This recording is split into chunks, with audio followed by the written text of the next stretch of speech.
In December 2016, 18 of my classmates and I traveled to the island nation of Haiti with an organization called Poured Out. When we landed in Haiti, we had no idea what to expect. All we knew was that we were going to be working to clean up and help rebuild the community of Torbec that had been hit by the hurricane.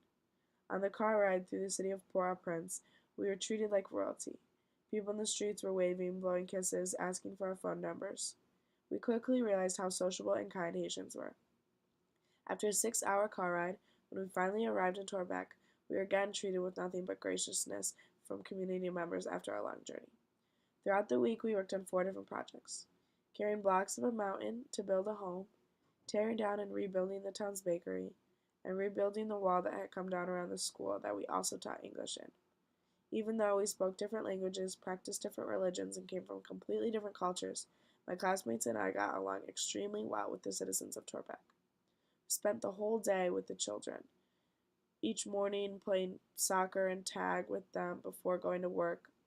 When we were working side by side with construction members from the town, despite speaking a completely different language, they somehow taught us to make and lay concrete and set blocks correctly to build a wall. We carried 40-pound blocks up a mountain, getting help from people of all ages who lived on the mountain and wanted to help their neighbors. We gave the children our bracelets, let them try on our sunglasses, and took pictures with them, played games with them, and very quickly fell in love with our Haitian kids.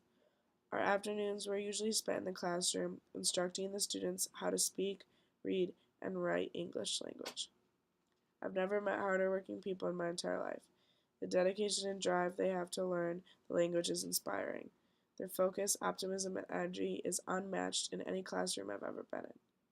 Every student from age 4 to age 20 wanted to learn so badly the language. They showed up to class every day on time, no matter how far they had to walk, and they would work through every problem we gave them despite how challenging. They asked us endless questions about the language, the culture, our lives, and everything in between. The goal of that job was for us to teach the Haitians how to speak English. But speaking for all of my classmates and I think we learned more from them than they did from us. These students taught us about love and happiness and gratitude. We learned how truly happy you could be with so little, and how valuable it is to be able to speak the English language. We learned that even if you have nothing, you can still give someone something. And we learned that love is the greatest force on earth. You don't need to speak the same language, come from the same place, or believe the same things to become best friends with someone. Happiness isn't clean clothes, a drink in your hand, or $50 burning a hole in your pocket. Happiness isn't a vacation, a new car, or birthday presents. Happiness is goofy smiles from little kids calling someone you just met your friend, because that's the only word they understand. Being excited because there's peanut butter and jelly on the breakfast table.